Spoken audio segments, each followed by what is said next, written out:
Pessoal, olha só, agora eu vou falar um pouquinho de diagramas lógicos, como eu falei para vocês, e vou já entrar na parte aí da matemática. Os diagramas lógicos é isso daqui, o que a gente chama de proposições categóricas. Então, tu tem lá todo A é B, ok? Algum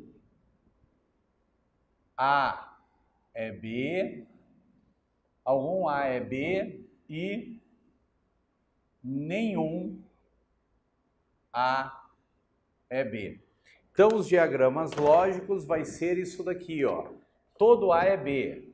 Então, todo A é B. Aqui está o A, aqui está o B. Então, é a mesma coisa eu chegar e dizer assim, todo número A é um número B. Então, se ele é um número A, ele é um número B. Mas não significa ele ser B, ele vai ser A. Algum A é B.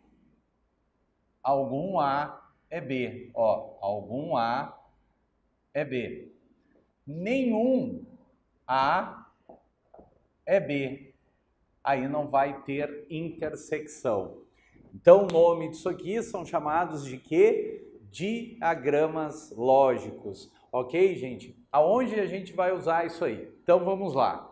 Eu vou pegar, vou apagar isso aqui, tá certo? Lembrando, né? Essa é a vantagem do EAD. Eu quero copiar esse resuminho. Dá uma pausa e copia isso daqui nas tuas anotações. Todo A é B, algum A é B e nenhum A é B.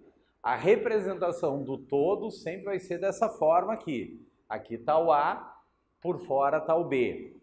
Algum A é B, aí vai ter uma intersecção e nenhum A é B, não tem intersecção. Bom, isso daqui na lógica, nesse resumo que eu estou fazendo, nesse nivelamento na nossa primeira aula, olha o que vai acontecer. Se eu tenho, por exemplo, essas frases aqui, se eu coloco assim, se João não foi ao cinema, vírgula, então Maria foi, ou melhor, se João não foi ao cinema, então Maria fica em casa. Ponto. Agora eu digo assim, se Maria não fica em casa, então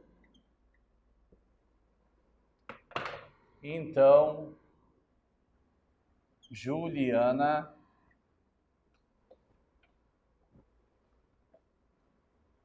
não foi ao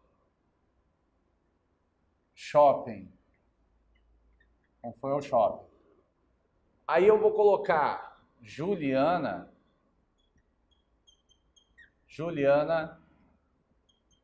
foi ao shopping.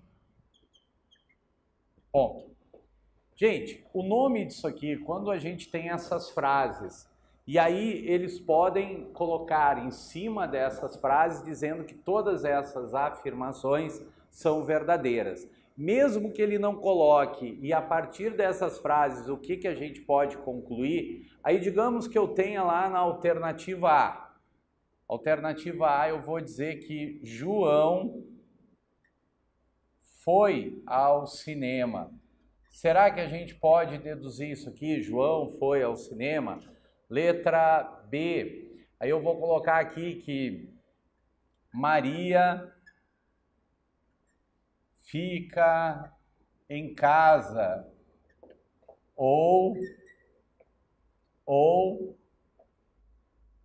Juliana não foi ao shopping. Bom, gente, eu não vou colocar as outras alternativas, tá? Aqui a gente teria a alternativa C, a alternativa D e assim sucessivamente, ok? Bom, mas eu tenho essas frases. Essas frases são chamadas de premissas. E as nossas premissas são sempre verdadeiras. Então significa que isso aqui é verdade, isso aqui é verdade, isso aqui é verdade. Então essas aí são as nossas premissas, ok? Então, mesmo que no enunciado não apareça aqui que essas afirmações são verdadeiras, e vamos supor, não apareceu, mas eu tenho essas frases e dessas frases, o que eu posso concluir? E aqui vem as alternativas. Então, não esqueça, essas frases serão sempre verdadeiras porque são as nossas premissas. Vamos lá, como é que eu vou resolver essa questão? Notem que aqui eu tenho o conectivo então, aqui eu tenho o conectivo então, aqui eu não tenho conectivo, então aqui eu tenho uma proposição simples, nessa daqui de cima uma proposição composta e nessa outra aqui também uma proposição composta. E o que eu devo fazer? Analisar isso daqui, que a gente vai chamar isso aqui de argumento, e desse argumento o que eu posso concluir? Bom, então eu começo pela minha proposição simples. Juliana foi ao shopping, isso é uma verdade.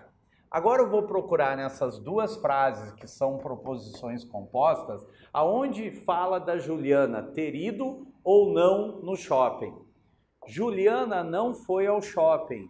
Eu sei que Juliana foi ao shopping, é verdade. Então dizer que ela não foi, isso aqui é falso. Não esqueçam, gente, que eu estou à procura da verdade. E eu sei que toda essa frase aqui, ela é verdadeira por ser uma premissa. Então, significa que Juliana não foi ao shopping é falso, porque ela foi ao shopping é verdadeiro.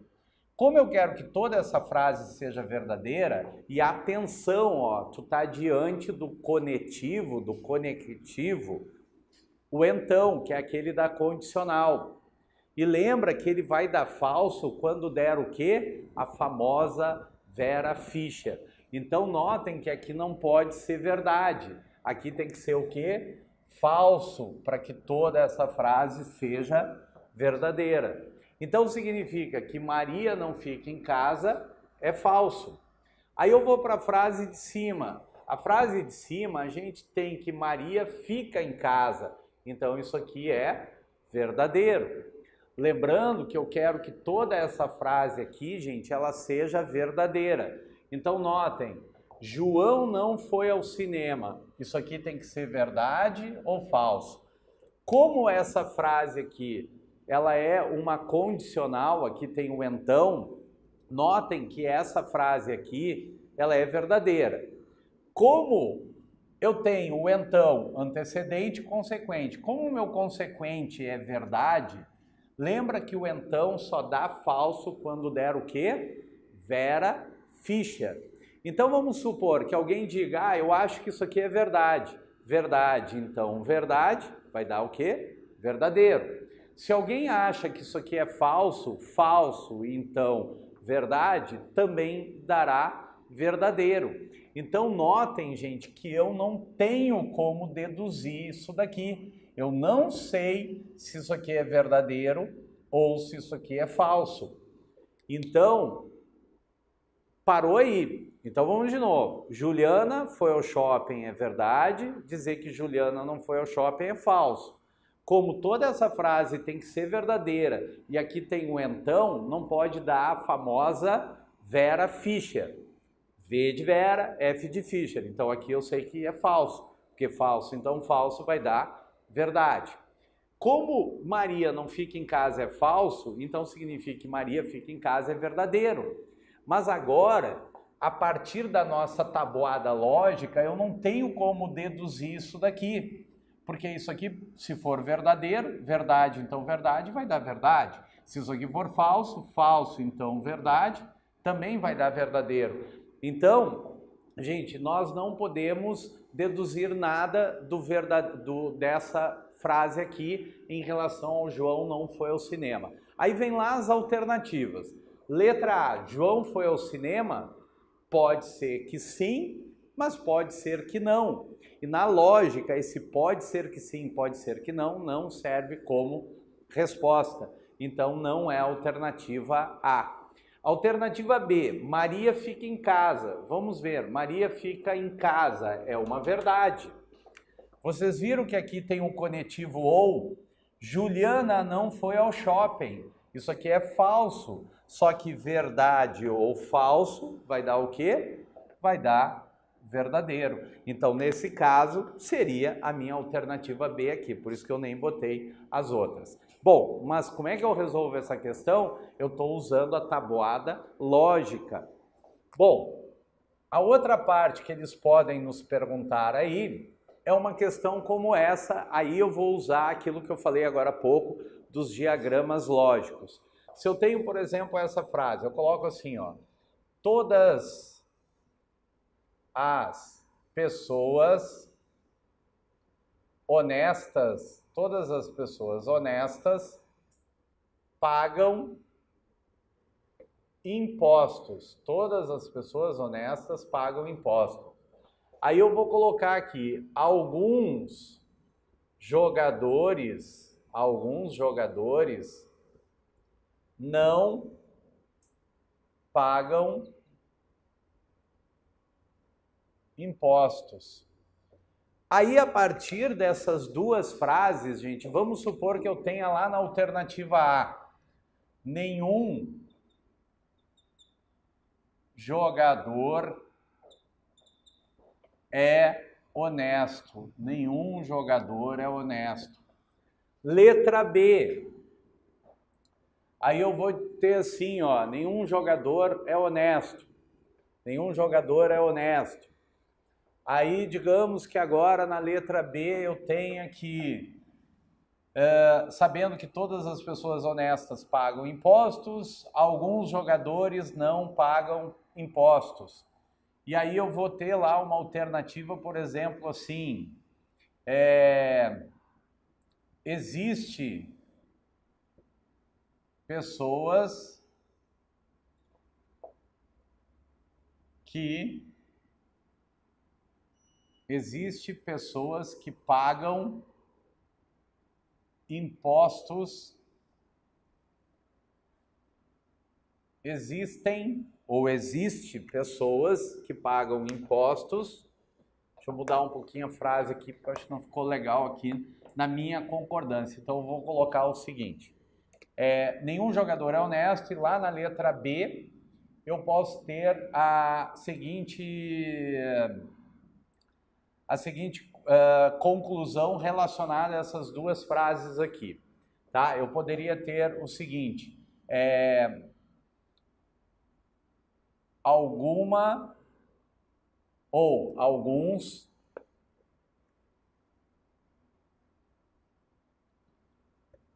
vamos de novo aqui. Agora sim, existe jogador que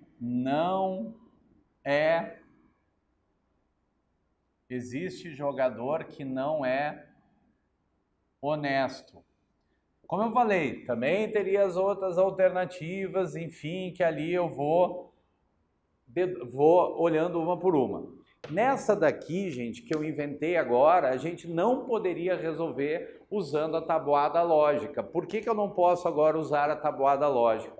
Pelo fato que eu não tenho conetivos. Aqui eu tenho todos, alguns, ó, nenhum aqui existe.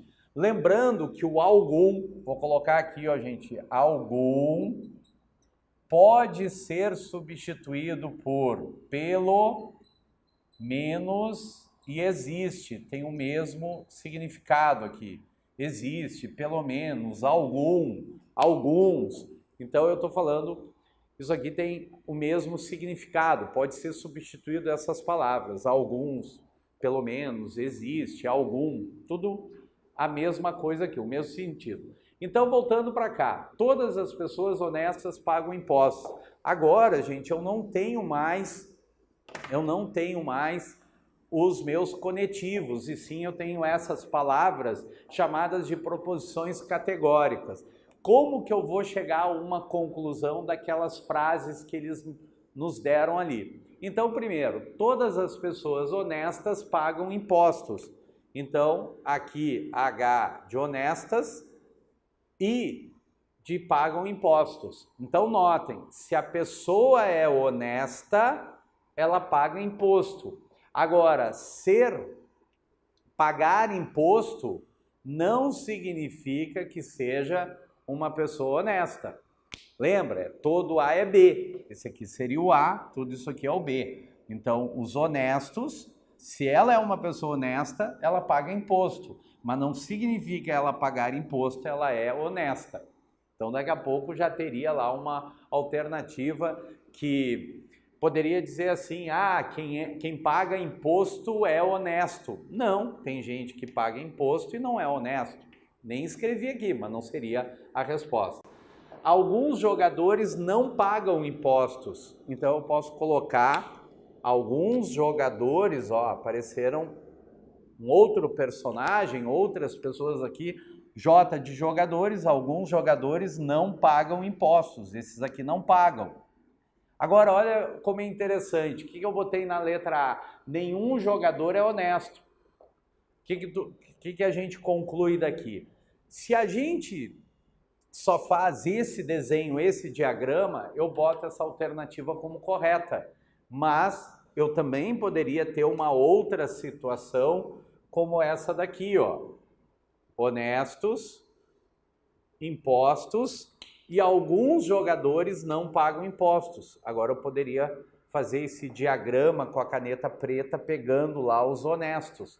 Então, notem que pelas duas frases que eu tenho, gente, pode ser perfeitamente esse diagrama ou esse em relação a essas duas frases. Querem ver? Vamos ler de novo? Todas as pessoas honestas pagam impostos. Todas as pessoas honestas pagam impostos. Todas as pessoas honestas pagam impostos. Alguns jogadores não pagam impostos. Alguns jogadores não pagam impostos. Qual é a diferença desse para esse? Que aqui, essa parte dos jogadores eu estendi mais até pegar os honestos. Então, por essas duas frases, eu poderia fazer esse diagrama e esse. Então, por isso que não pode ser a letra A. Nenhum jogador é honesto. Aqui, nenhum jogador é honesto. Seria esse diagrama com a caneta preta. Já aqui eu tenho jogador honesto. Portanto, aquele negócio que eu disse, pode ser, pode não ser, lembram do outro exemplo? Não serve como resposta. Portanto, a letra A não pode ser. Letra B, existe jogador que não é honesto? Existe jogador que não é honesto? Aí fecharia nas duas, gente. Esses aqui não são honestos, esses daqui não são honestos. Aí a resposta fecha a letra B. Então, essa é uma parte da lógica que quando aparecem os conetivos, a gente tem que saber a tabuada lógica. E aqui a gente tem que saber trabalhar com esses diagramas lógicos. Tá bom, gente? Vamos adiante. Então, da parte da lógica, esse seria o resumo, essa parte de nivelamento para a gente começar a resolução das nossas questões. Vocês vão ver que aí no nosso material, que claro, a gente não está trabalhando aqui na primeira aula, mas vocês vão ver que o nosso material aí, eu vou colocar as questões elas estão, eu coloquei as questões, né, todas misturadas. Eu não coloquei por assunto. Por quê? Porque a gente tem que se acostumar com a linguagem da banca. Então, primeiro, a explicação, o porquê dessa aula de nivelamento que é muito importante. E assim a gente vai lembrando daquela parte mais importante e aquela que não der tempo de eu falar na aula, nessa primeira aula, eu vou falar nas outras aulas em cima das questões. Então, por isso que essa parte aqui é bem importante para que a gente possa aproveitar e se acostumar aí com a linguagem dessa banca aí da Polícia Civil de Santa Catarina, que tenho certeza que no nosso curso vamos trabalhar em cima dessas questões para que fique um estudo aí bem bacana e que vocês possam, então, ter uma boa pontuação aí na prova, na parte do raciocínio lógico, como eu sei que tinha muita gente aí preocupado, olha só, o raciocínio lógico, não vou ter tempo de estudar. Não, nesse curso preparei exatamente para que a gente possa se acostumar e chegar lá no dia da prova não ter uma surpresa. Com certeza vocês irão muito bem nessa parte. Gente, vamos agora pegar ainda falando ali de diagramas lógicos, só que agora eu vou trabalhar com a matemática. Eles podem colocar na nossa prova, por exemplo, isso daqui, ó.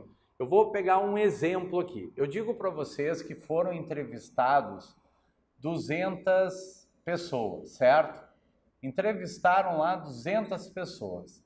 Essas 200 pessoas responderam o seguinte: digamos que 30 disseram não gostam, essas não gostam nem de Coca-Cola, não gostam de Coca-Cola. Deixa eu tirar esse nem aqui. 30 não gostam de Coca-Cola, nem Pepsi.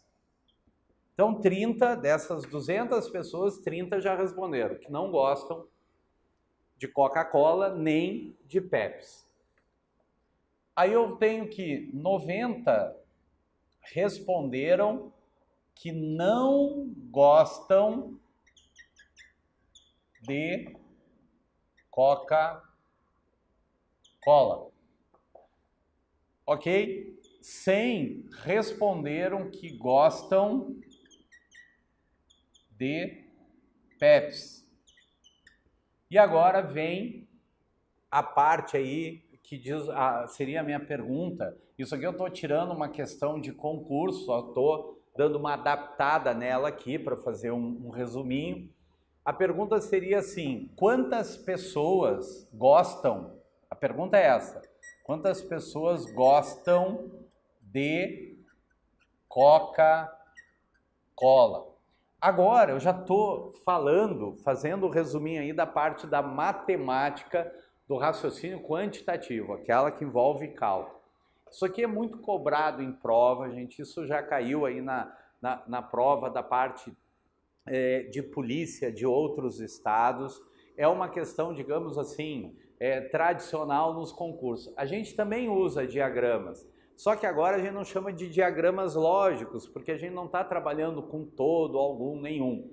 Mas a gente usa uma coisa chamada diagrama de Venn, que também vai ser representado por aquelas bolinhas.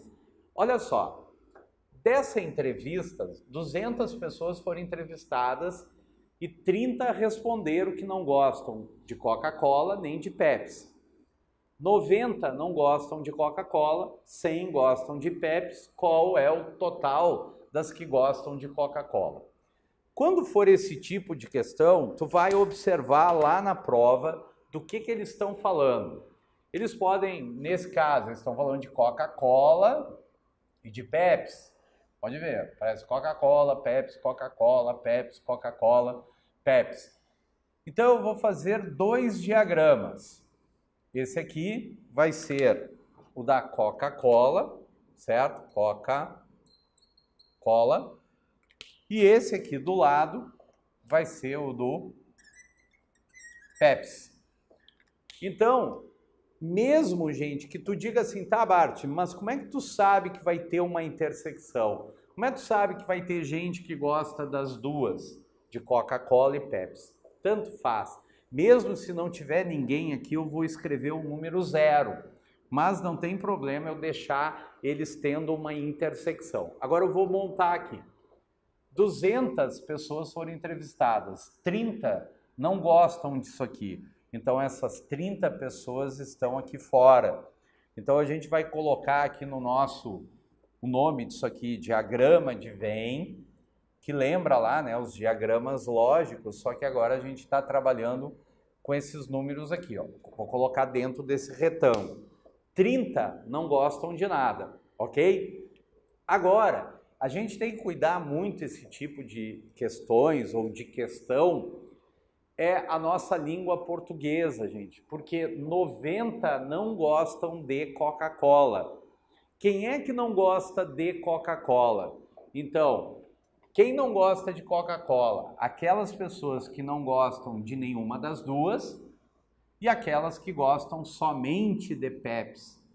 Ah, o total é 90. 90 menos 30, então sobrou 60 aqui. Então, 60 mais 30 vai dar 90. Então, 90 não gostam de Coca-Cola. Quem é que não gosta de Coca-Cola? Aqueles que não gostam de nenhuma das duas e aqueles que gostam só de Pepsi. 60 mais 30 vai dar aquele 90. Ok? Entenderam? Vamos adiante. 100 gostam de Pepsi. Quem é que gosta de Pepsi? É tudo isso daqui. Ah, mas aqui só tem 60. Então significa que aqui tem que ter 40 para que dê aquele 100. E agora? Nós já sabemos que o total de pessoas são quantas? 200. Vamos somar tudo? 60 mais 40 dá quanto? 100. Com mais 30, 130. Para 200, então aqui tem que ter 70. E portanto, ó, gente, quem é que quantas pessoas gostam de Coca-Cola? E Coca-Cola será tudo isso daqui. Aí eu somo 70 mais 40 vai dar 110. Essa é a resposta. Então, o que eu estou usando aqui? O que a gente chama de diagrama de Venn. É trabalhar com essas bolinhas aqui, esses diagramas. Tá ok? Então, o nome disso aí, não esqueçam, diagrama de Venn. É uma parte importante aí para o concurso.